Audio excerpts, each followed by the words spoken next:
My hair. Looks great. Look great overall. Today is July 15th, 2016.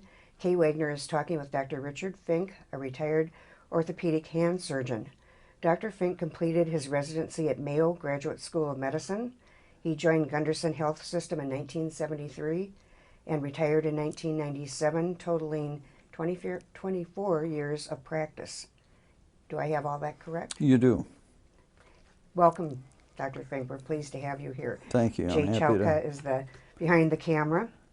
Well, we'll start with where you grew up. You grew up in Illinois, and your father was a doctor and your mother was a nurse. That's correct. Yes, I grew up initially. The first 7 years of my life was in Rogers Park, which is part of Chicago. My father was a general practitioner, as they called him at that time. He had his hospital practice at Swedish Covenant Hospital in Chicago. He had done his internship there, he practiced there, and he died there. So he was very devoted to that hospital. When I was 9 years old, we moved to Skokie, Illinois, which was just a small community at that time, and some of the family had already moved out there. And certainly when it came to choosing medicine as a field to go into, my mother and father had a big influence on me. Another thing that really influenced me was the fact that I was born with club feet.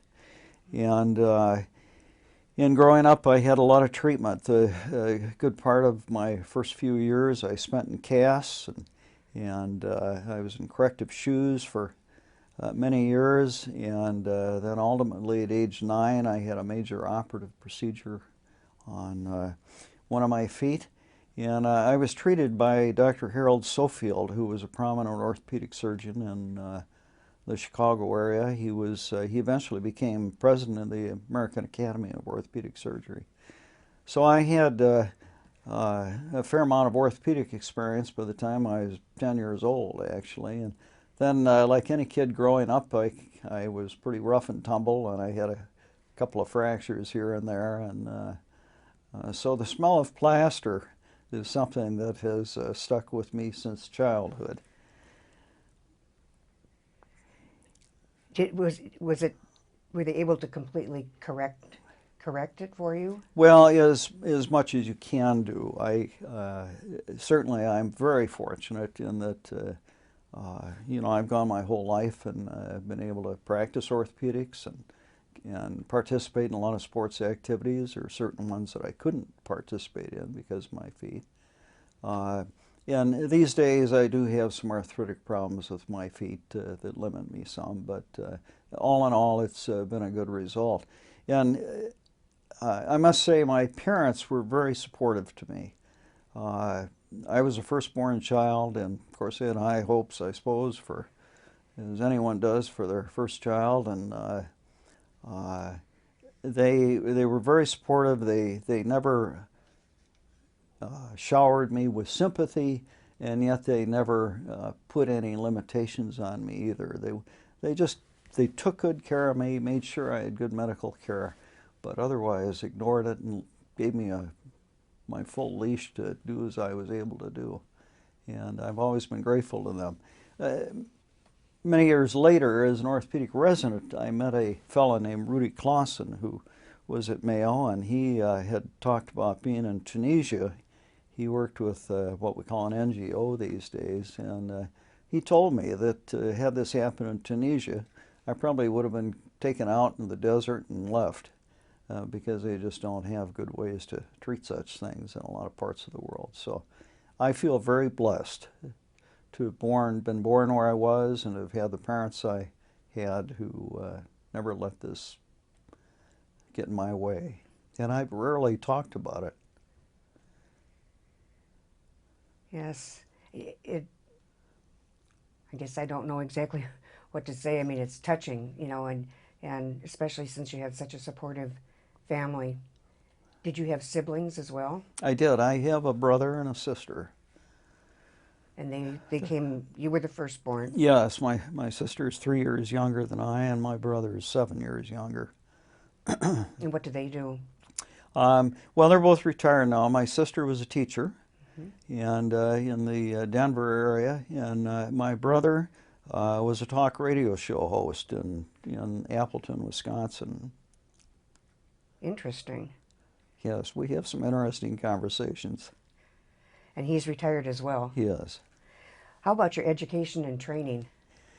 Yeah, I went through the public school system in Chicago and Skokie, and then for college I went to North Central College, a small school in Naperville, Illinois. I had graduated from a very large high school. We had, I think, 1,200 students in my graduating class. And then I went to North Central, where they had a total of 800 students. And that was a good experience for me to go to a smaller college. And I have nothing but good things to say about small schools and what they can do for a person. From North Central, I went down to Tulane University down in Chicago. Down in New Orleans. And I went there. It seems odd that I would leave the Chicago area to go down to Tulane, but there again, my father really influenced me on that decision. Tulane had a very good reputation, and he had experience working with a couple of doctors. Doctors Baffis, they were brothers who worked at Swedish Covenant Hospital, and they had trained at Tulane, and he had been quite impressed by the amount of knowledge that they had accumulated. And so I was there from 1964 to 1968, and I must say I really felt I had a very good education there, and a unique education, because I think we saw things down there that there are very few places in this country that you could see. Just because of the socioeconomic status of many of the people down there. The location in the south provided us with a significant South American and Central American population that would consult up at Tulane. We had a lot of things like parasites that were commonplace down there that you rarely see in the north. And then from Tulane, I was looking for an internship, and I wanted to come back up north. I really wanted to live in the upper Midwest. And so I went to Duluth, Minnesota. My mother had been born on the Iron Range up in Virginia, Minnesota, and so I knew Duluth to some extent. And my family's had a cabin up on the Gunflint Trail out of Grand Marais since I was 4 years old, and so we go through Duluth a number of times a year going up there. And they had a very good internship, and so I went up there. And then from Duluth, I went down to the Mayo Graduate School of Medicine for my orthopedic residency, and spent 4 years there. The last 9 months, I was what's called a chief resident associate at Mayo. I basically had my own practice. 3 months of that I was in the Rochester State Hospital doing general orthopedics, and then I was really fortunate to spend 6 months doing hand surgery at Mayo. And that was a difficult time because I had my own practice, but I also took call virtually every day for 6 months, and it was a lot of work, but I feel so honored to have had that experience. So it was a very fortunate situation. And then from there, I came directly here. Now this was Vietnam time, and like most everybody who was in medical school at that time, I participated in the Berry Plan, which was a lottery system. In the Berry Plan, some people had to go into the military, depending on the draw, right after their internship. Some got to do a year of residency and then go in, and some were deferred for the entire residency. And you also tried to decide what branch you wanted to go into, and so on and so forth. And I just really was fortunate. The draw came up. I got the Navy, which is what I wanted, and then I got deferred for my full residency, and then a few people, instead of having to go in after their residency, it just depended on their manpower needs at the time. And so when the time came that I was getting close to finishing my residency, I contacted the military, and they said, and this was at the time Vietnam was winding down, and they said, well, you probably won't have to go. And so I started looking for a job, and I came over here. This is the only job I really looked at seriously. We can talk about that if you want, but I was offered a position, came over here, interviewed, did the whole thing, and offered a position, and I accepted it, and then I got a letter. Oh. And it says, you're going to have to go in, report to Great Lakes, and blah, blah, blah. And so that sort of threw a monkey wrench in the gears. And, well, we had about 6 weeks, I guess, during which time we sort of rationalized, well, that'll be okay because we'll be closer to the family and that sort of thing. And then all of a sudden I got another letter saying, well, we've changed our mind. You're not going to have to go after all. And so I wrote right back to Gunderson and said, I'm here. And I was able to go to work here. I did have to be in the reserves, I think, close to 10 years. And gee, I came out when I finally got my honorable discharge, I came out as a lieutenant commander, never having worn a uniform or saluted anybody or gone to a meeting or anything. And so it was kind of a strange series of events, but so was Vietnam, I guess. Sounds like you were married at the time. Let's hold on for just a second. I want to check something on the camera. Okay. Okay, we're going. Okay. So going back to the attraction to Gunderson and being the one place that you seriously looked at, what attracted you to Gunderson Health System? Well, when I was looking for an internship, we had a book, I can't remember what it was called, but it was a list of all the internships in the country. And I had looked at Gunderson, and there are statistics regarding, how much of the time their internship filled up, which was an indication of the quality of the program. If a program consistently filled up, you kind of took a second look at it and thought, well, something must be attracting all these people there. And I had looked at it, and but I was pretty intent on going to Duluth, and so I didn't do anything about it at that time. But then in my residency, during my last year of my residency, in the first year group was a guy named Randy Gall.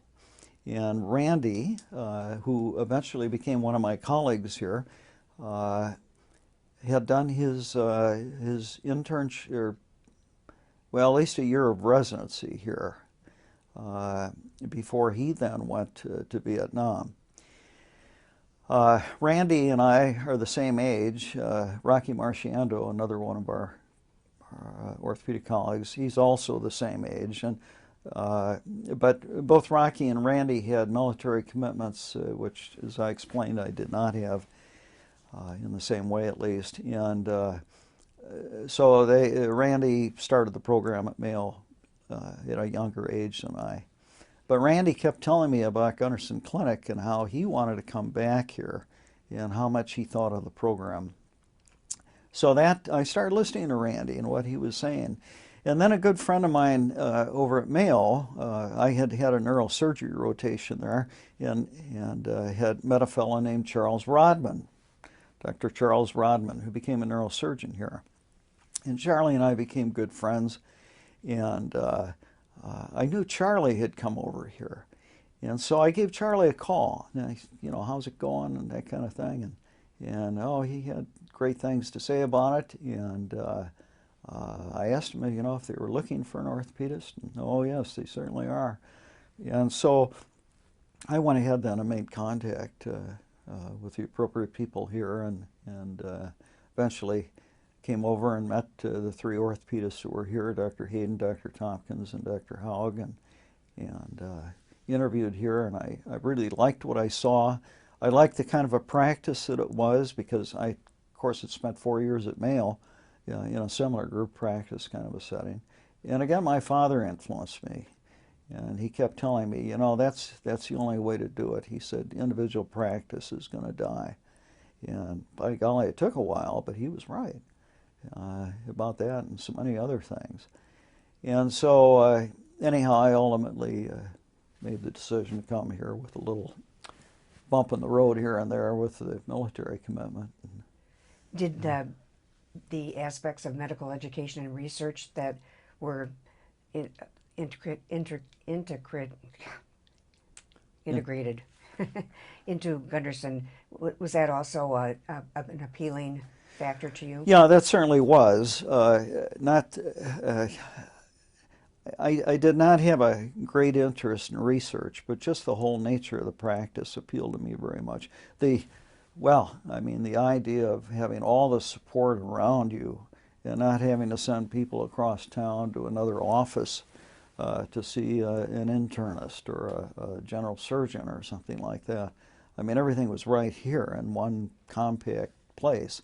And the other thing I liked about it, quite frankly, was the financial arrangement. We were salaried. We were not paid based on how many patients we saw in a day or something like that. And I like the idea of being able to make a good, objective decision, and knowing my colleagues would as well, about how to treat a patient, and not have to look at, what it was going to, how I was going to be reimbursed if I did it this way or that way. And the other thing I liked about it was, all the office management stuff was done by people who were trained in office management, administration sorts of skills, and I could practice medicine and not have to worry about all that. So basically, I knew that I could provide good care to patients, and I could feed my family, and I'd not have to worry about all the administrators wouldn't want me to call fluff, but what I considered fluff, I guess. Yeah. How many clinicians were here when you joined the clinic? Do you remember your number? Yeah, mine, I don't remember my specific number. It might have been 93, 94, somewhere in there. It was between 90 and 95 was my number. Yeah. And how many clinicians were practicing at the time, do you remember? I just always assumed it was about 93 or 94, but I may be in error about that. Yeah, I don't have the figure on that either.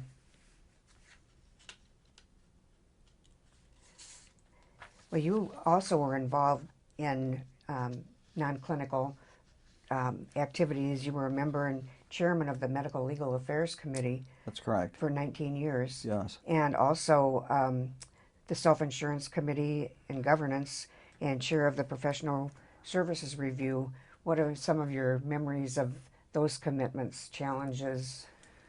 Well, the real plum, in my opinion, was the Medical Legal Affairs Committee, as we called it. And the reason I really liked that is because I learned a tremendous amount about law doing that. I had an opportunity to, when I first started doing it, to go to a seminar up in Eau Claire that was actually aimed at malpractice attorneys.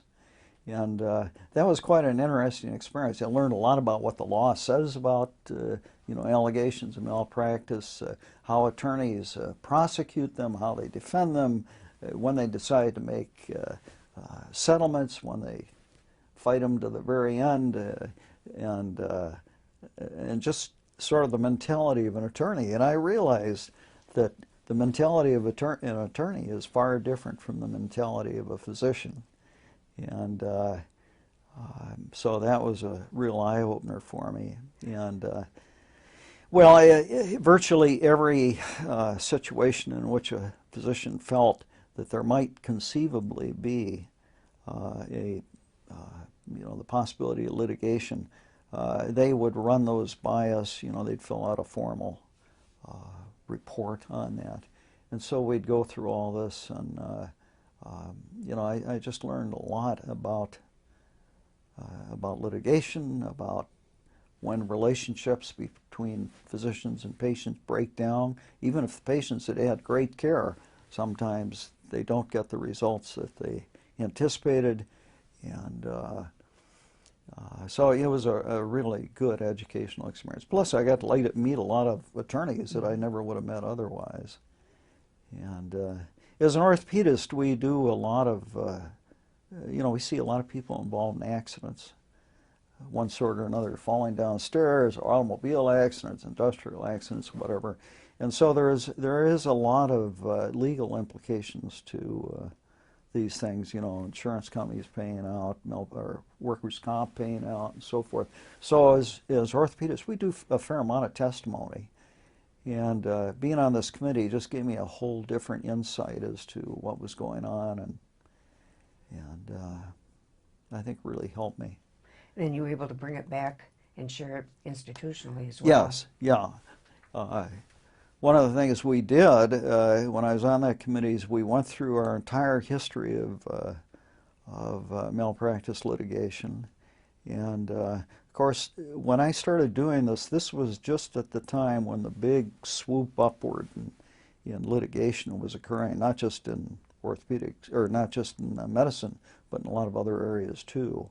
And so we were able to catch the coattails of that and be right on top of it based on our previous experience, which we'd evaluated. And it was just a kind of an exciting time to be involved in all that. And what about the professional services review and governance? Any memories? Yeah, that was a committee that was chaired by Dr. Kiskin, Dr. William Kiskin, who was a general surgeon here. And it was basically a time when we wanted to review the whole concept of governance in the clinic, and what physician governors, if you want to use that term, what they should actually be doing, and obviously they're working hard at, and how they should be compensated for it, and so on and so forth. And so that was an interesting committee. There was one that I forgot to give you on the list that I was on that I was reminded of yesterday, and that is I was on the original Energy Conservation Committee, I guess. Yeah, that was chaired by Dr. Sig Gunnarsson. That was, gosh, it was probably about 1980 or so.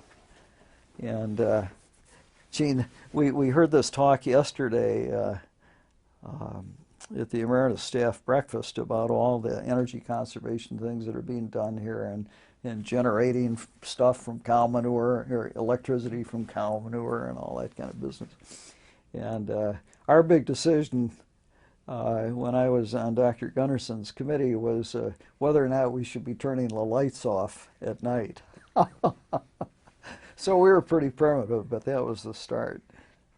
And an early one, too. Yeah. We talked a little bit about medical education and research, so let's move on to your specialty, and how has that evolved over the term of your practice, or currently? What was the biggest innovation that you've seen in the field? Well, I think three things in the time that I've been involved in orthopedics. One is total joint replacement. And when I was over in Rochester, I started there in 1969, but I had actually spent the summer of 1967 there as a medical student in the orthopedic department. And, you know, they were just getting geared up to start doing joint replacements at that time, and it was total hips at that point. That was the only joint. And people were going over to visit with Dr. John Charnley in England, who developed this technique. And by the time I started there as a resident in 1969, they had actually started doing total joints. I think in the previous March they did their first one. So that was a major thing, and then of course, you know, this thing blossomed out. They developed joint replacements for knees, elbows, shoulders. You know, just about every joint you can imagine. Something's been tried. Some of them very successful. And so that's been a big thing. And I will note that one of the things that attracted me to coming to Gunderson was, as I explored what was going on here, I found out that, gosh, they were doing total hips here.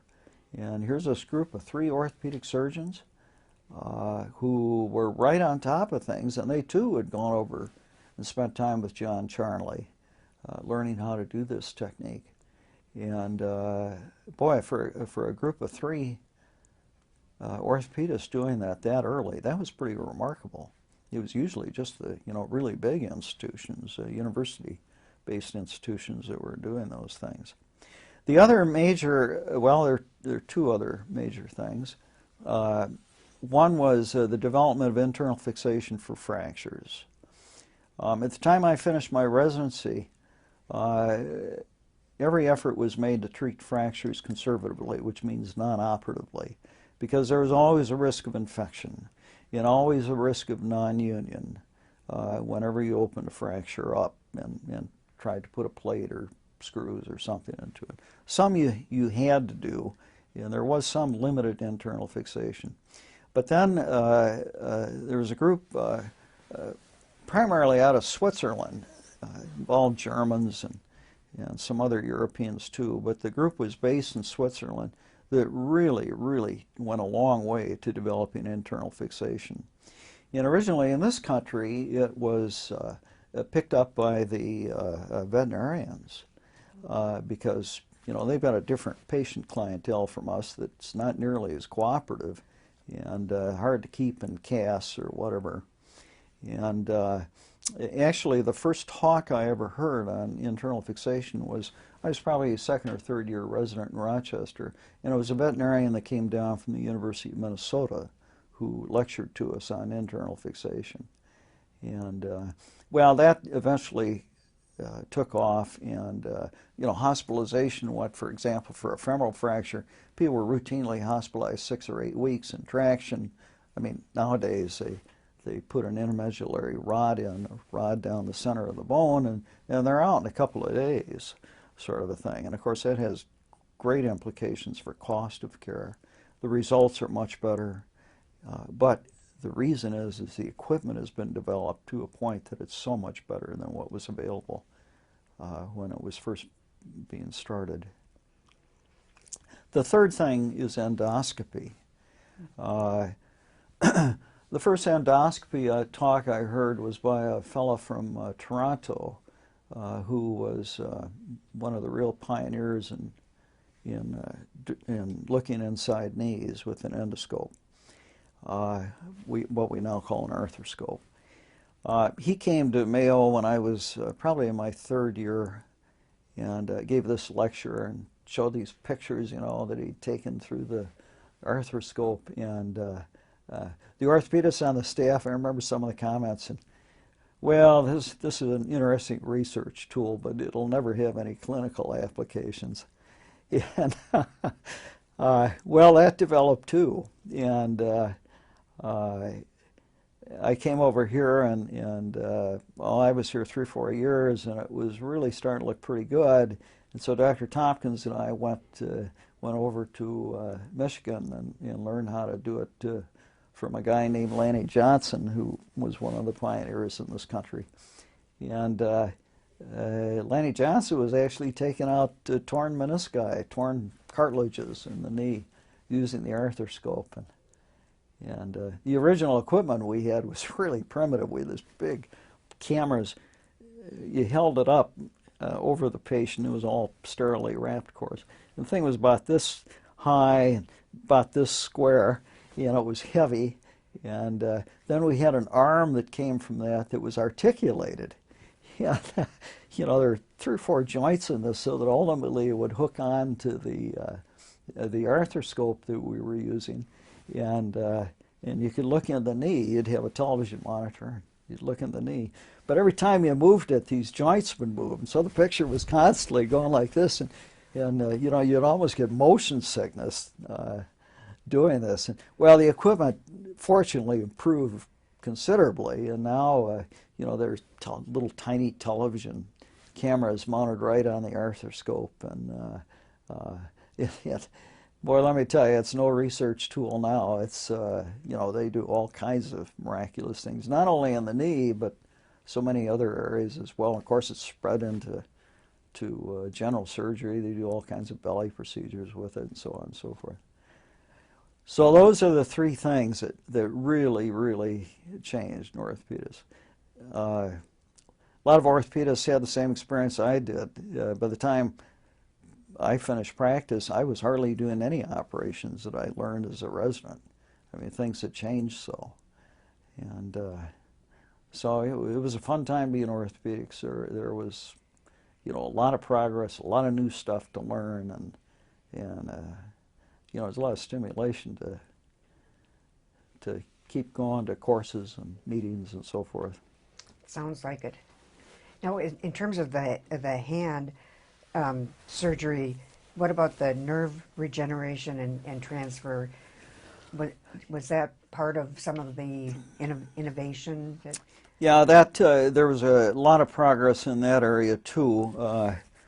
That was more, you know, not development of technical tools like hip replacements and arthroscopy and internal fixation. It was more learning about what the capabilities of nerve tissue and other tissues was. And by the time I left my residency, you know, there digital nerves in the fingers, you know, they're only maybe a millimeter and a half in diameter. They were routinely being repaired. Replantations were being done, you know, where vessels were, you know, a digit could be cut off and reattached by, they'd figured out how to repair the vessels and have the blood flow, you know, work as it should, and how to keep it working. And so there were a lot of improvements that way too. There were improvements in the microscopes that we were using to do this work, and so on. Sounds like it was a wonderful time, as you said. Yeah, it was. Lots of energy. Yeah, it was an exciting time being orthopedics and in hand surgery, which is where I ended up subspecializing.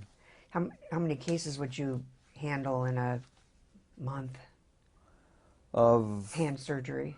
Oh, well, you know, by the time I left, my elective practice was almost entirely hand surgery. And, oh golly, I don't know. You know, my operating days, I think I operated 2 days a week, and you know, we'd often be doing 6, 7, 8 cases a day. And a lot of them were fairly quick cases, you know, carpal tunnel releases, for example. I mean, those are, you have to know your way around it, but after you've been doing it for a while, you can get in and out pretty quickly. Was that one of the top? Yeah, carpal tunnel, I think, was probably the most common procedure that we did. But then, I mean, we do very complex, lengthy procedures too, rheumatoid arthritis, hand reconstructions, you know, which would involve joint replacements, tendon transfers, that kind of thing. You know, that was probably at the other extreme. Those procedures could go several hours. Was Gunderson sort of at the top of the, in terms of practice, probably right at the top in terms of knowledge and skill? Yes, I think we were. Yeah, we. You know, I was fortunate to have quite a bit of extra training in hand surgery at Mayo before I left, and then my colleagues were just really good about, you know, making sure that I had plenty of hand cases to do. They, you know, when I think they became confident in my skills, they often referred things that they might ordinarily try and do themselves to me. And then later on, you know, I was joined by Chip Hayden, Dr. John Hayden's son, and so between the two of us, you know, we we did quite a large volume, and I think in the community in the area, our skills as hand surgeons became known, and had a lot of referrals as a result. Did you do any outreach efforts? I mean, did you travel to? We did some. I, in fact, did some surgery over at St. Francis. There was a time there when St. Francis did not have the hand surgery skills that we had, and yet, we'd see patients that, clearly their preferences were to go to St. Francis, and so we tried to provide, the option of having their surgery done there, and I didn't do huge volumes there, but I did several cases a month for a while at St. Francis. Anything else about the particular field that you want to share, your specialty? Oh, I don't know. I could tell you how I got into hand surgery. Do. As I say, my father was a big influence in my orthopedic experience. My personal orthopedic experience was a big influence in going into orthopedics. But when I was in 7th and 8th grade wood shop, I had a teacher, Mr. Kirchhoff, and he was a gruff old guy, and a lot of the kids were really afraid of him. But I found out I had some skills in wood shop, and he recognized that, and he and I became good friends, and I just really enjoyed wood shop, and I knew that someday I wanted to be doing something where I could be using my hands, and as a mechanic, sort of a thing. And I think I had a lot of genetic mechanical background. I, in fact, came from a family of locksmiths. They'd come over from Germany to Cincinnati in 1835 as locksmiths, and all the kids afterwards, it seemed, went into locksmithing or making safes. And yeah, my grandfather and my great-grandfather installed big vaults. I mean, really big ones. You see these big round doors. They were doing all that kind of work. And then my dad, when he graduated from high school, he worked for my grandfather for 4 years before he went back to school. And so I think genetically, and I continue to see this in my grandchildren, they have great mechanical skills. And so that contributed to my interest in orthopedics. But then I became very interested in sailing. And this is crazy. I tell some of my hand surgery friends this story, and they think that I'm nuts. But in many ways, you can compare the stays that hold a sailboat mast up, and if you ever look at one closely, it's pretty complex. You can compare it to the hand. And when you think about tendons and ligaments and so forth holding things together, I mean, just imagine, look at all the things that you have in a hand. You've got this bone, this one, this one, this one, a bunch of little ones here, and the forearm. And if you were to take pieces of wood and try and hold them up like this using various strings that are like tendons and little check reins that are like ligaments, it'd be a pretty complicated affair. And in many ways, it's like a sailboat mast. And so I guess my interest in sailing and the technical aspects of sailing spilled over, and I really got interested in hand surgery. So You probably were able to even do repairs on the boat if needed. oh yeah. And they usually are. And they were needed, and yeah. Well, you are a loyal donor to the foundation. What motivates your ongoing support?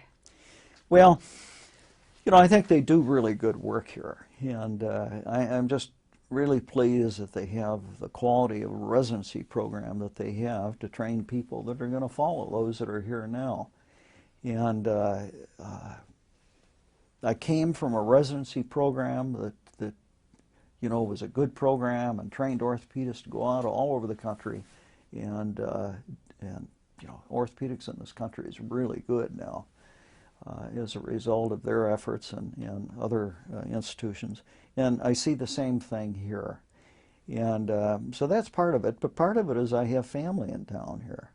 And donating to the foundation, I think, helps ensure that not only are my wife and I going to have good care, but my children and my grandchildren, and maybe their children eventually too, will have good care.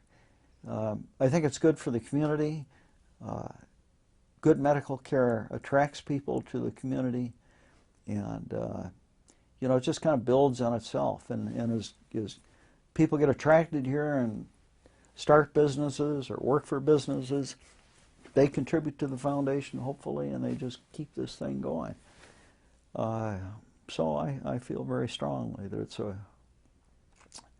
it's a very worthwhile charity in my list of charitable organizations. Do you have a favorite story about Gunderson? Patient who changed you? Miraculous day? Oh, I have a lot of stories. I'm kind of a storyteller, and you may have figured that out. Yeah, there were some interesting experiences that I had. One of the things that happens here is we have Fort McCoy over here.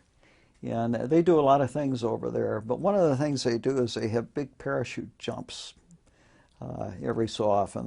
They bring a couple of planes load of paratroopers from Fort Bragg down in North Carolina, and they jump them over Fort McCoy. And I've learned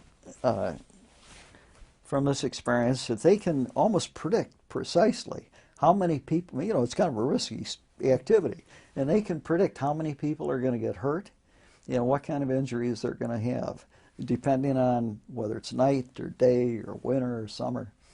And this one winter I was on call, and we got word they were going to be jumping about 600 of them.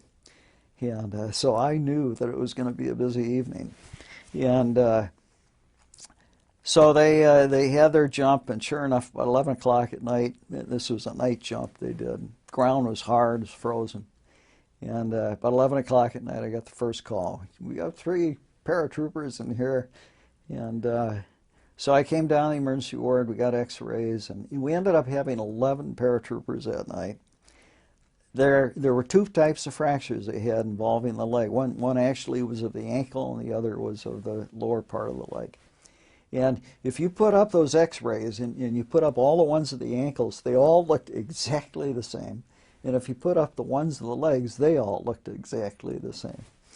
And the treatment that we carried out is we put them in big bulky dressings called Robert Jones dressings with plaster splint in it to keep them immobilized, and yet if they swelled up a lot, this bulky dressing would allow them to swell and not cut off their circulation. And we put them all up on 3 center, the orthopedic floor, and boy, those guys were tough. There was not an aspirin taken among them that entire night. You know, nobody wanted to admit that they were having enough discomfort that they needed to take something. And so we had a regular assembly line assembling these, or putting these dressings together in the emergency ward, and then the next morning we made arrangements. They all got packed off back to Fort Bragg to have their treatment. They didn't require surgery? Well, they ultimately did, some of them, depending on the injury. And a couple of years later, I ran into an old friend of mine from the residency program, and you know, we got talking, and he says, "Yeah, I was in the military. I was down Fort Bragg." And I said, "Do you recall a situation where a bunch of, you know, told him this story?" He says, "By golly, I thought those Robert Jones dressings looked, you know, familiar." So there was that one. There's another story that I love to tell. It involved 2 motorcyclists, and they had been drinking a bit. And they were out here on the interstate and going across the I-90 bridge across the Mississippi, and this was early in the spring. Water was still cold, and well, they had a little too much to drink, at least one of them did, and he managed to go out of control and hit the side of the bridge, and he went flying over the bridge into the water, and in the process broke his arm. And his buddy, seeing this and realizing that his friend was in trouble, dove off the bridge and and pulled him out of the water. And there happened to be a couple of guys down there walleye fishing, and so they helped get these guys into the boat. Well, they brought him in here, and the one guy really had been drinking a lot, and of course he was uncomfortable. And, oh man, I tell you, the language was, the room was blue with his language, and he was swinging at everybody. And well, his fracture was open, and in other words, he'd broken the skin, and so we had to take him up to the operating room to clean that up and try and prevent infection. So I took him up to the operating room and got him fixed up. And the next morning, he'd sobered up a bit, and he was just the nicest guy. Nothing but apologetic and very grateful for, the care he was getting and so forth. And his buddy was there, and his buddy says, I never would have jumped after him if I hadn't been drunk. Well, the fellow healed up just fine, and, I continued to follow him in the clinic. And then 2 or 3 years later, I was out at the mall with my 2 sons, and they were, I don't know, 10, 12, 14, something like that. And we're walking through the mall, and all of a sudden this group of about a half a dozen people in leathers and tattoos all over and chains, and they come walking along there, and they see me, and they come up and, "Oh, Doc, how are you?" And they're putting their hands, around my shoulder and stuff. And my kids are standing there with their mouths wide open, and they left, and they said, "Dad, you know those guys?" So anyhow, there were a lot of good stories like that. There were sad ones too.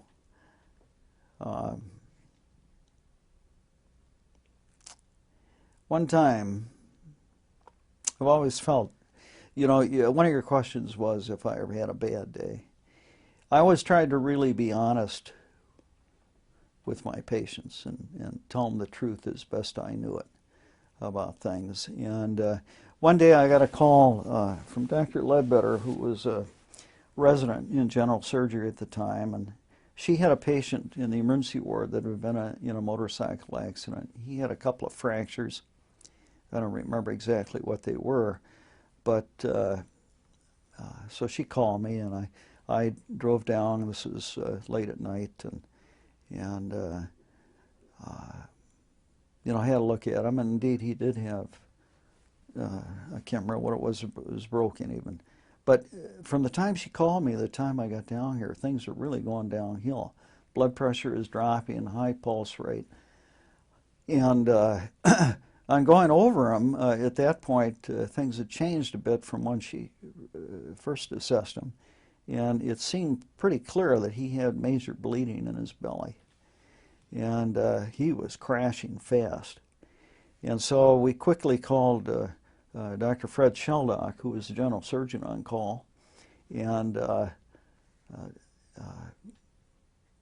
this guy was going down the tube so badly, and he needed his belly opened, and we actually, Dr. Ledbetter and I took him up to the operating room to get him up there and get him ready, and Dr. Sheldock came out, and he was already asleep on the table. I mean, we had done something that under normal circumstances I never would have considered doing, but this guy was in deep trouble. On the way up there, I went with him on the elevator, and he looked up at me and he says, "Doc, am I going to make it?" And I said, "Yeah, you're going to be fine." And Dr. Sheldock came in there, and he wasn't very happy, as he had a right not to be, because he really hadn't had a chance to evaluate the patient. We're asking him to open the guy's belly. Well, he did.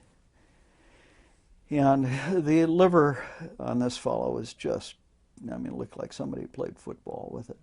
It was just torn and bleeding, and he died on the table. And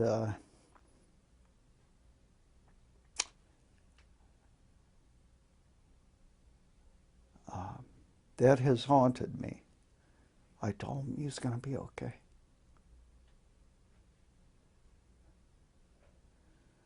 So there are a few sad stories like that too.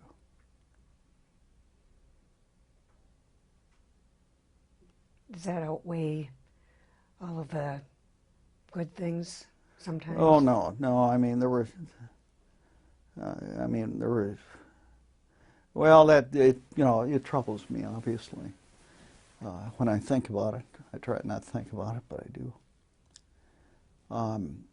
But there are so many cases that really difficult fractures that you learn basics of fracture care and orthopedics in a residency program, but nobody can tell you about everything. And so there's a lot of creativity that one has to use. There was a great reward in having a really difficult fracture and putting it together and having it go well. And so, there were many, many good experiences, but there were a few difficult ones.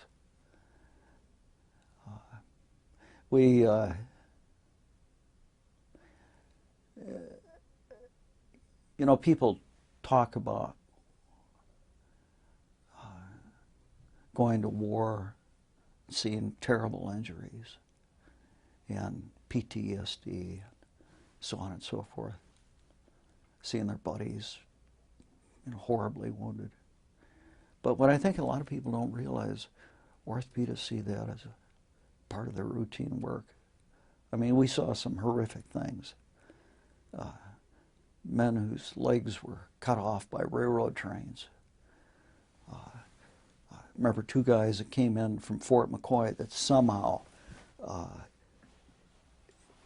got involved with a landmine. It shouldn't have happened, not in training, but had their lower limbs just torn asunder.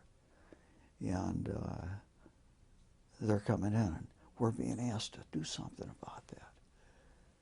I mean, where do you start? And so there's an awful lot of that, quite honestly. And I've talked to other orthopedists about this sort of thing, and it's an amazingly tough group of people. It's amazing that they don't have more difficulty. I dream from time to time, even now. It's 19 years since I retired, and I still have a dream once in a while that I wake up in a sweat over. But that's the nature of the specialty. And I make it sound kind of grim, but really, I loved orthopedics. The reason was that almost always we were making people better. I mean, they might come in with horrific things, but if they made it in the door, I'm talking about trauma patients now, if they made it in the door of the emergency ward, they were probably going to survive. The fellow that I told you about with the liver injury was an exception. Most of them make it, at least the patients that we as orthopedists see. And from there on, you're making their life better. I mean, you may not make it perfect, but they're going to be a heck of a lot better than when they came in the door. And this is opposed to specialties where they're dealing a lot with cancer, for example, where, some people they do make better. A lot of people, they're simply trying to make things as good as they can be until they die. In an orthopedics, it's really a happy specialty. And as I say, I don't mean to let these ugly parts of it imply that orthopedists, I think, are some of the happiest people that I know of. They really enjoy what they do, and I enjoyed very much what I did. Regarding the man that he just bled out? Yes. Yeah. Yeah. Because of the Just damage. couldn't keep up with it. He was bleeding so heavily. Any other patient stories? Well, let's see. Let me just refer to my notes for a minute.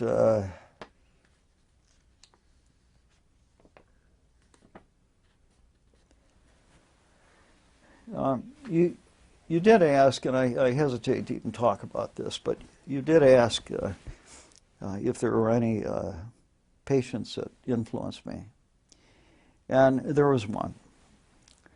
It had a profound influence on me. It was a woman that was involved in a motorcycle accident along with her husband. She was a passenger, and I think they were hit by a car, as I recall.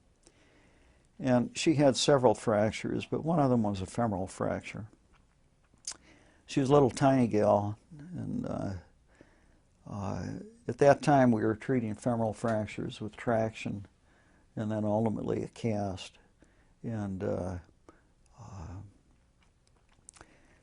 the treatment wasn't nearly what it is now, but we didn't have what we have now available. Such things now would be treated usually with an intermedullary rod, taken to the operating room, put a rod down the center of the bone. You have all sorts of ways to get everything lined up just right and so forth. But, I did the best we could with what we had available at the time. She was in traction probably 6 weeks and then in a cast for several weeks afterwards. Everything healed up well except her femur, which failed to heal. And so after a period of time went by and we gave it every opportunity, we recommended that she have it operated on and bone grafted. And so I did that. And at that point we did put an intermedullary rod in to hold things in place. And the equipment wasn't nearly as good then as it is now, but it did the job. And then we took some bone graft out of her ilium, which is the wing of the pelvic bone, which is a common source of the graft. We put that graft around to try and stimulate healing. And it took a while, but it ultimately healed. And I was very glad for that. And she seemed to be happy with it as it was. The only problem is she had some shortening, which was not at all uncommon then. Again, it's because of the equipment that we had available. A lot of times you can avoid that now with the various things that can be done with internal fixation, but we couldn't really control it then. And ultimately, I mean, this went on for 2 or 3 years that I took care of her. We actually, I thought, became pretty good friends. And I finally saw her for the last time, and I said, I think that we're at the point where we can call it quits, and if you have problems, let me know. But otherwise, I think we've done everything we can. And she did have some shortening of the leg as a result of all this. She was going to use a shoe lift to accommodate that. A week later, I got a letter from her attorney, and informing me that I was being sued. And it was a terrible feeling. I really felt like I'd been betrayed. I never, ever saw this coming. And it profoundly affected me. It's when somebody does something to you that you're just absolutely not expecting. It affected my relationship with my patients. I suddenly started looking at people with a certain level of suspicion. Is this going to happen again, sort of a thing. It profoundly affected my family. I mean, I wasn't the same person for a couple of years when this thing went on. And I just wasn't my usual bubbly self, so to speak. I mean, I constantly had this thing weighing on my head, knowing I had done everything that I could do, and knowing that that other people who reviewed the case said the same. And ultimately, at the end of 2 years, we'd been scheduled to go to trial, I think 3 times. Each time the young woman's attorney canceled it at the last minute. At the end of 2 years, they finally decided to drop the case, that they didn't have a case. But it took 2 years out of my life and 2 years out of my family's life, and it really did affect the way I looked at my practice. It wasn't quite as much fun anymore.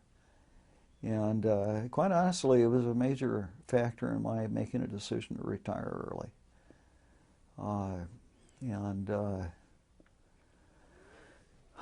Unfortunately, that's an experience that many orthopedists have had. Orthopedics is one of the most at-risk specialties for litigation. I mean, you know, we're dealing with all these horrific things, and we have all these good ways to deal with them. But you know, it's hard to take something that's just been smashed to pieces and have it be normal. It's just, the human body is, it's not like a car where when the carburetor quits working, you put in a new carburetor and everything's going to run fine. The human body is just not that way. And there are a lot of reasons these things happen. You know, some people may not have insurance, and they've got these bills. Maybe that's going to change now with the new health care laws. You know, they're out of work for periods of time, and there are a lot of factors that go into this, and I think sometimes it's not that they're really after the physician. They're just so desperate to cover their personal finances, and I can understand that. But it's a shame when people get asked to be responsible for something when they've done their very best, and they've literally done the best that can be done.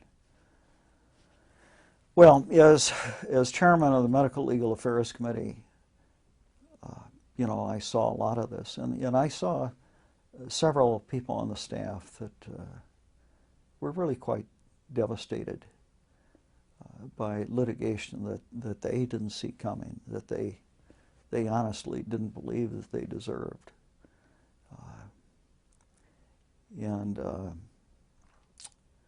So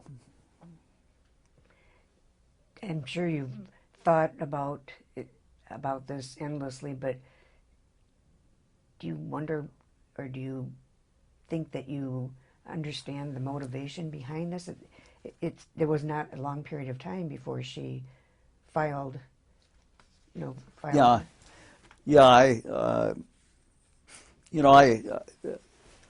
I don't know on this specific case.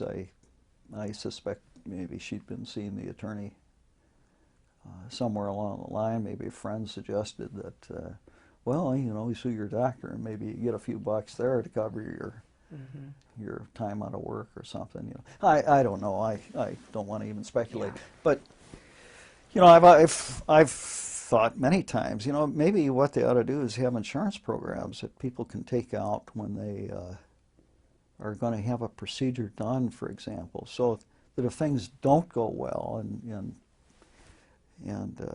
know, if they've got some coverage. I mean, we have insurance for cars that if you get in an accident, your car gets repaired. You may have to pay a deductible, but the car can get repaired if it's not normal.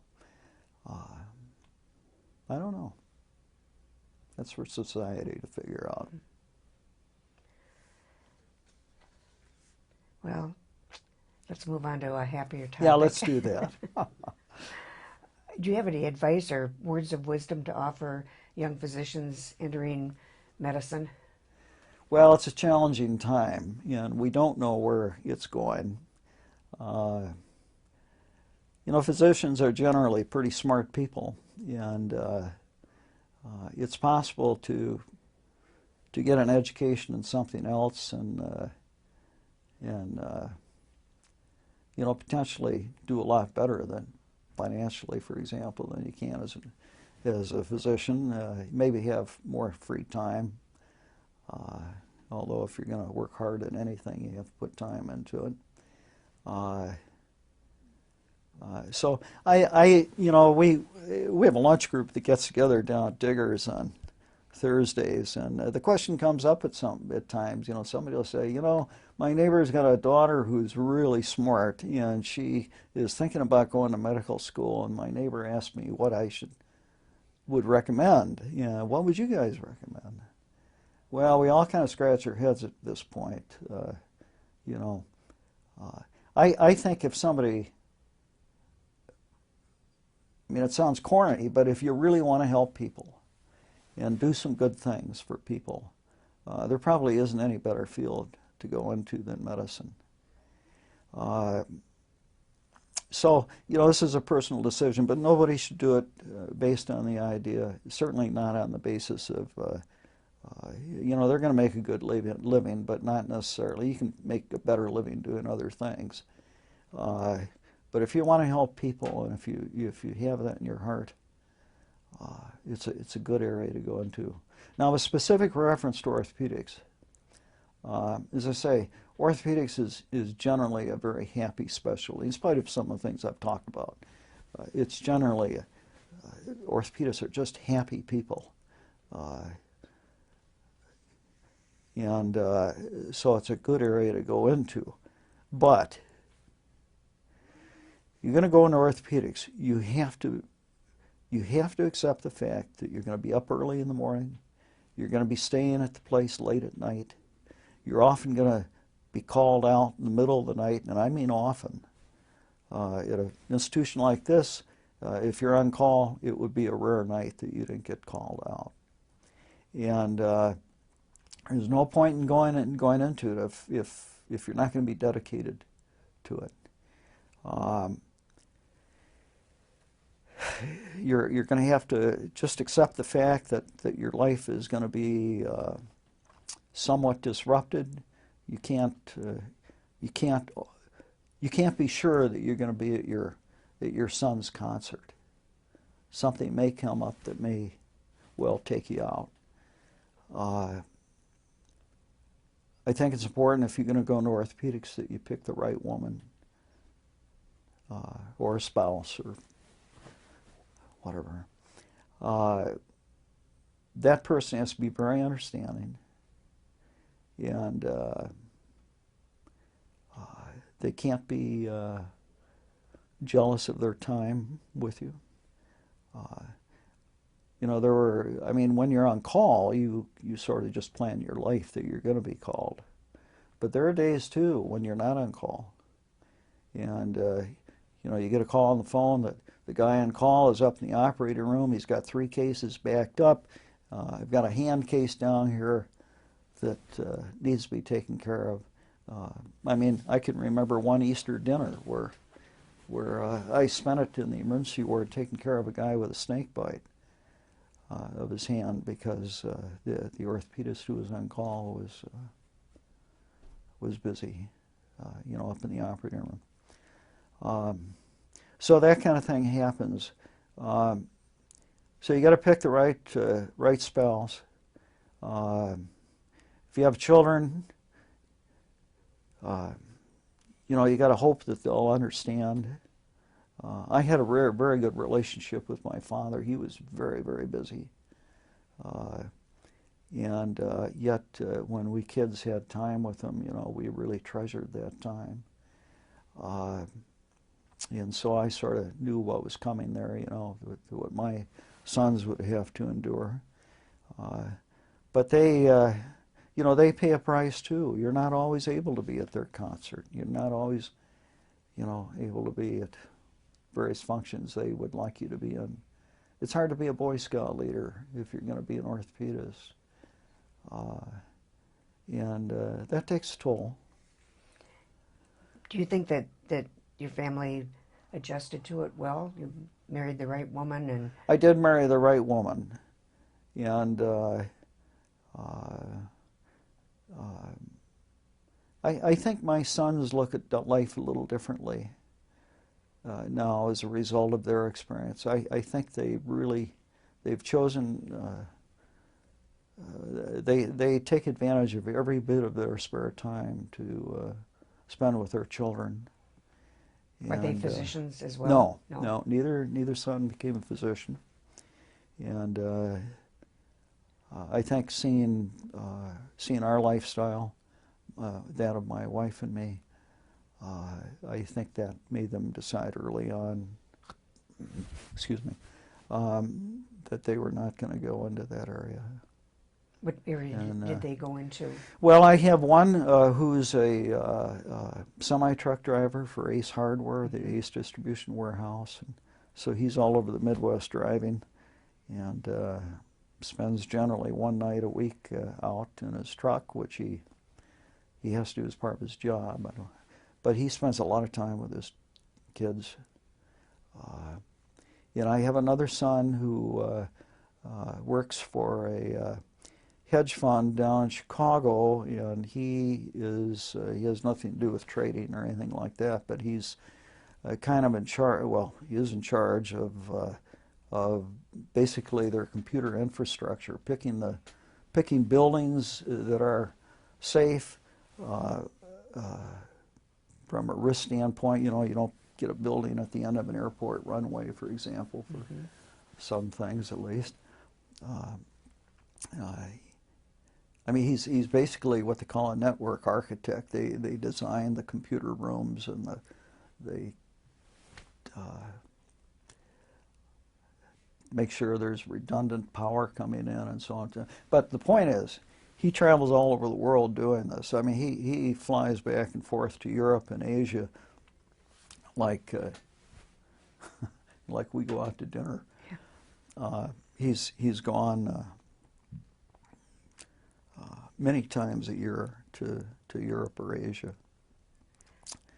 But when he's home, he spends every bit of time that he can with his children. So they're both married and have They grandchildren? are, yeah. They both marry lacrosse girls. And, I want to go back to Gunderson for a minute here. What would your colleagues say that you'd be known for? well, I hope that they would consider me as having been dedicated, that I would respond to the call when I got it, that I was hardworking. I hope that they would consider me to be to have the ability to do the work. I think one of the highest compliments one can have is when a physician asks you to take care of their family. And I felt very fortunate to have several physicians, specifically ask me to take care of family members. And that's a great honor. I mean, literally an honor. So I'd like them to think of me that way. And what would you personally, are those the same things that you would personally like to be known for? Well, yes, those I think are, if I have a reputation, those are great things. I'd also like to be, Adolf Gunderson used to talk about three things that a physician should have. One is ability. He talked about the 3 A's. Ability, affability, people liking you as a physician, and availability. And he thought if you had those 3 things, that would make you successful. I'd like to think I was affable, too. I tried to be. I think of Adolf, and then I think of, I can't remember if it was Will or Charlie Mayo, what he used to say the requirements for a physician should be. One is to be older and have hemorrhoids. And he thought you should be older, so you had gray hair and you looked distinguished and knowledgeable and so forth, and then hemorrhoids for that look of concern. So there are all kinds of things. I liked Adolf's, actually. Well, the interview wouldn't be complete without talking about the travel that you've done and the things that you're enjoying then and enjoying now in retirement. Well, I retired early. Um, Early on, when it became apparent that there's going to be a lot of night work and so forth, my wife and I had a long discussion, and we decided that I'd go ahead and work hard and get the job done, and not be moving around shopping for practice where I didn't have to work hard or as hard and so forth. And we decided that I would aim to retire at 55. And so we lived, I think, relatively frugally. We saved our money, and we didn't do as much traveling, perhaps, as we would like to have done. And yet we went ahead with this goal. And when I became 55, I had to make a decision about if I was going to actually retire or not. Now, I have always had a passion, and I was blessed to have a wife who had the same passion for the sport of sailing. And we raced small boats throughout our life together. And we decided that someday we'd like to own a larger boat and travel with it, try and make up a little bit for this time as working. The other thing we wanted to do is we wanted to do some volunteer work overseas and do a little traveling on that basis. And so ultimately, when I did become 55, for a variety of reasons, mostly positive ones that we wanted to move on and do these other things, I did retire at 55.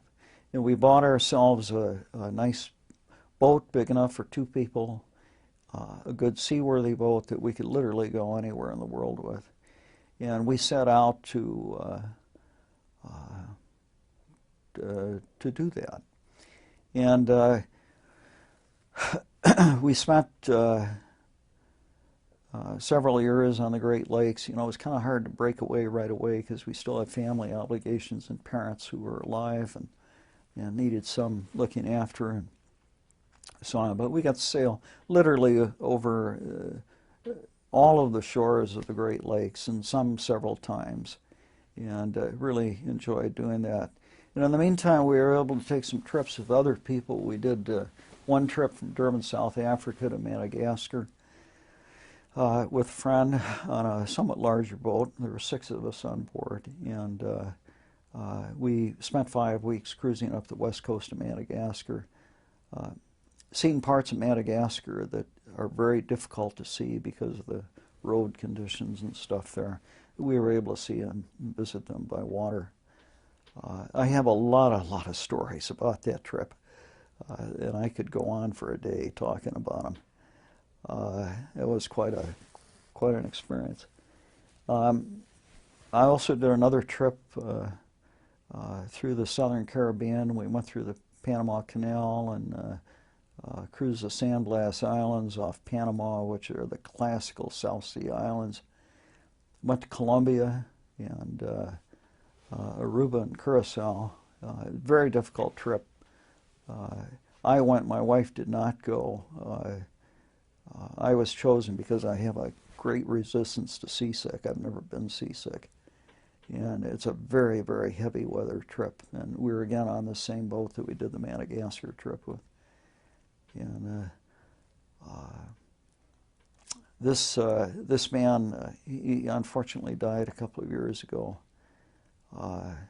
But he was probably one of the most experienced small boat sailors in the world. Small boat, his boat was 56 feet. It was a sizable boat, but still small when it comes to oceans. Mm-hmm. He actually was the first person to go through the Northwest Passage over the top of Canada, first American to do it from east to west. He did that at the age of 76. I was invited actually on 3 attempts that he made, but because my wife by that time had become ill, I was not able to go. I would love to have done that, but it didn't work out. I've I've had tall ship experience. I was a volunteer deckhand on the Dennis Sullivan, which is a three-masted schooner out of Milwaukee. We took it from Milwaukee out the lakes, down the St. Lawrence River, out past the Canadian Maritimes, and then down the Atlantic to Nassau. It was a 2-month trip, and that was a very different experience for me. I'd not had any tall ship experience prior to that. Climbing the mast, doing all that kind of business. And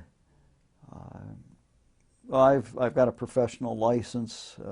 The sea is really in my blood every bit as much as orthopedics, I guess. And I've been very fortunate to do these trips. And that's sort of hereditary too. I had a Norwegian grandfather who spent a lot of time at sea, and he was a big influence on that part of me. And then my wife and I did some overseas volunteer work in Fiji, and then we went to Madagascar as well. And those were good experiences, for which we were very grateful. And I guess I'm kind of at the end of my questions. Is there anything else that you'd like to add? Well, more about your family, or? Well, I tell you, I feel very blessed in life. I've just had a wonderful life, and for which I'm very grateful. My wife, my first wife, to whom I was married 47 years, and we did a lot of interesting things together. We went through a lot of, bumps in the road together with the old family and so on and so forth. Through my training and so on and so forth. So I was blessed to have her. She unfortunately developed scleroderma, which is a very serious illness, and that kind of curtailed our sailing plans, and she became actually quite ill with it and was very ill for about 5 years. And then she passed away back in 2012. And but I've been very fortunate to have remarried since then, and to a woman that I have known practically since the time I came here. She used to work as a scrub tech in orthopedics, and Joanne Shepke. And after Donna died, Joanne and I started seeing each other and realized that we had a lot more in common than just the operating room. And so I've been, I've been twice blessed to have two wonderful women in my life, for which I'm very grateful. And so Joanne and I are now, planning the rest of our life together and hoping to do some more adventures and so on and so forth. And so that's kind of the end of my story, I guess. Well, it's certainly been a pleasure to visit with you and hear your story. And when you talk about orthopedics being a happy specialty, you beam when you talk about it. It's so visible to me that it's something that made you very happy. I should mention that part of the pleasure of being an orthopedics here was the three colleagues that were here when I first came, and the ones that followed. John Hayden was the first orthopedist here, and shortly thereafter he was joined by his friend Doug Tompkins, who John had met in his residency. And then somewhat later they were joined by Steve Haug, who came out of the University of Iowa program. There were three fine colleagues and three people that really attracted me to this place and made me stay here. John and Doug had trained with a couple of people who were on the staff over at Mayo, and when those folks heard that I was interested in coming here, they had nothing but the highest regard of John and Doug, and told me all about that, how highly they thought of them, and so and they've been very fine people. John Hayden is now, I think he's 93, and still a polite gentleman that he always was. Doug Tompkins unfortunately passed away earlier this year, and Steve Haug unfortunately died at all too young an age of cancer. But they were just wonderful people to work with.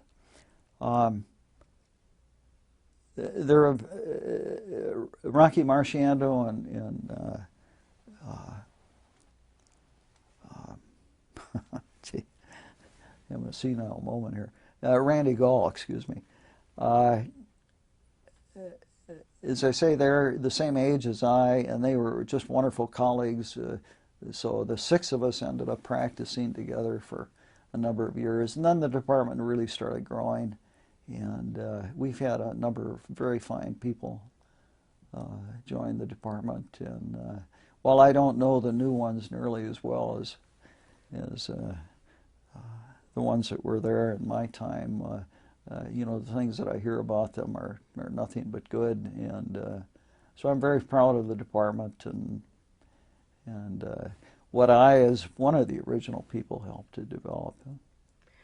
Unfortunately, we went over to Dr. Tompkins one day, but he wasn't feeling well enough, so we missed him. Yeah. And Dr. Hayden isn't able to interview either.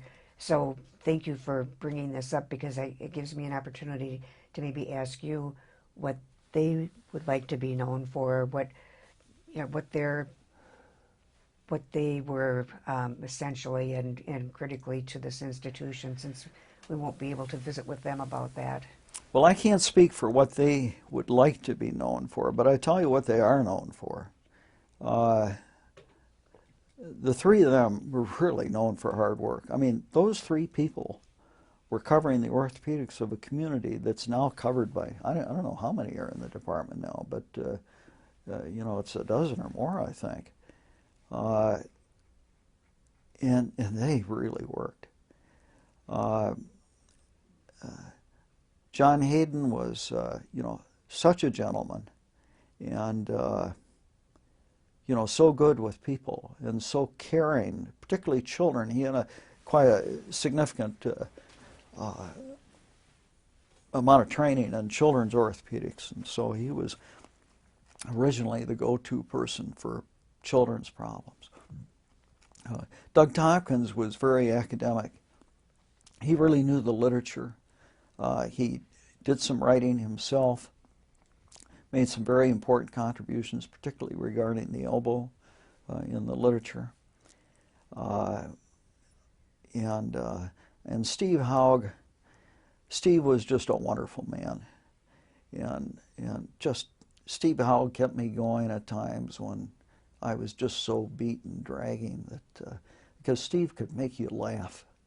Like, Steve would tell these stories, and half of the laughter was from the story, and half of it was watching Steve tell it. He was just such a jolly, happy man, and a good orthopedist. And I'll never forget a trip that I took with Doug Tompkins. He and I were going over to Mayo to watch one of the orthopedists there do a shoulder replacement.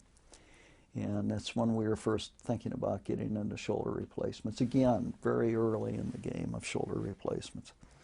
And Doug said to me, he says, "Rich," he had a way of talking, he said, "Rich, you're the second best thing that ever happened to us. Steve Howe was the best thing." And that had to do with the amount of work that they had, that he and John Hayden were doing. And then Steve, they added Steve, and that was just a big relief to them to have that third person. So I was the second best. But he had a good sense of humor.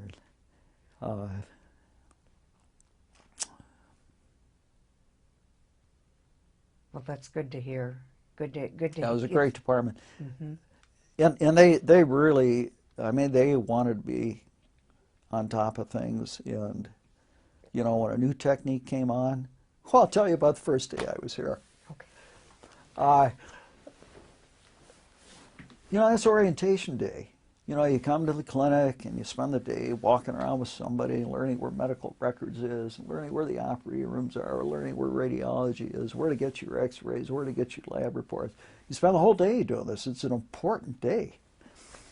Well, I came the first day, and on that particular day, again, learning a new technique, Doug Tompkins and Steve Haug had gone out to California to learn how to do a knee replacement. It was a Dr. Marmer out there, and he had developed the Marmer knee, and it was the thing to know about at that time, probably the best knee at the time. And so Haug and Tompkins are out there learning about the Marmer knee. So I come in for orientation. John Hayden is on call, and I'm here about an hour, and John Hayden, for the first time in the whole period he's been working here, he had to go home sick. He was ill, and there was no way he was going to be able to make it through the day. And so I'm getting my orientation, and suddenly I'm on call. Well, being on call is a busy thing here. I think about 5 minutes into my call, I got a call that there was somebody in the emergency ward with a fractured hip. And then it just kept piling up. And I spent that whole day either in the emergency ward or in the operating room. And I never did get oriented. I still don't know where all these places are. I eventually figured it out, but I got oriented in a different way. Right off the track. Yeah. Yeah. Well, we sure appreciate you coming in today. It's been, as I said, wonderful to visit with you and see you again. Well, thank you. I've enjoyed the opportunity, and I've told you a few things I haven't told many people. Thank you for that. Anything else? No, I think we've covered it. Jay, anything? Wonderful.